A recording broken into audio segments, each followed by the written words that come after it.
Արցախ փրկող ուժերին ուզում եմ մի քանի բան հիշեցնել, երբ Հայաստանի Հանրապետությունում դուք էիք ղեկավար, իսկ Արցախում ձեր դրածոները ամբողջ Արցախի տարածքը սեփականաշնորհվել էր ռազմաքաղաքական ղեկավարության կողմից, ուրեմն Հադրութի դիրքերն են պահել 2013-ից 2015 թվականներին,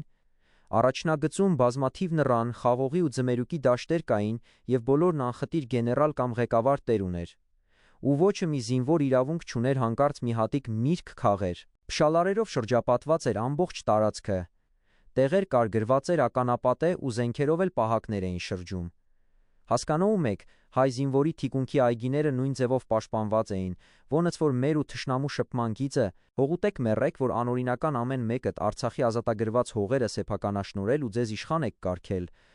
Զինվորին ոչ թե առաջնագիծ եք բերել, որ թշնամուց պահի այլ բերել եք որպես ձեր բիզնեսի պահակներ։ Դուք թալանել եք Արցախի ու Հայաստանի զարգացման փողերը ու կործանել եք մեր լավ ապագան։ Դրա համար մեկ առ մեկ պատասխան եք տալու։ Կգա ժամանակը կբացահայտվի, թե ոնց էիք զորքի մի մասին տանում ձեր գոմերում աշխատացնում ծառեր կտրել տալիս ու ծախում այդ փայտը։ Ոնց էիք զինվորին հասանելիք ուտելիքի և համազգեստի փողը թալանում թողնելով չոր հացի ձավարի սատկած ու էժանով գնած Գոմեշի մսի ու ժամկետանց պահածոների հույսին։ Դուք անգամ արժանի չեք հայկական սուրբ հողում մնալ, որովհետև զինվորի արյամբ ազատագրված հողը սարքել եք փող աշխատելու միջոց քամելով հասարակ մարդկանց արյունը։ Լուսանկարում մատաղիսն է, ազերիներին անցնելուց հետո, և իրենք անում են այն, ինչը մենք չենք արել 30 տարի,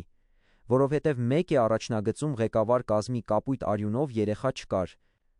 Ու ջանթամը, որ ենթակառուցվածքներ ու նորմալ կահավորված դիրքեր չունեինք, կարևորը իրենք մի քանի քաղաքացիություն ունեն,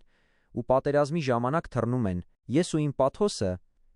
հետ չեք գալու, սուտի փրկիչներ, վերջաբան, կոչեր, այս հրապարակումը վերցված է Կարեն Ղազարյանի ֆեյսբուքյան էջից, հավանեք տեսանյութը, եթե համաձայն եք Կարենի հետ, տարածեք այս տեսանյութը, որպեսզի բոլորը հիշեն իրականությունը,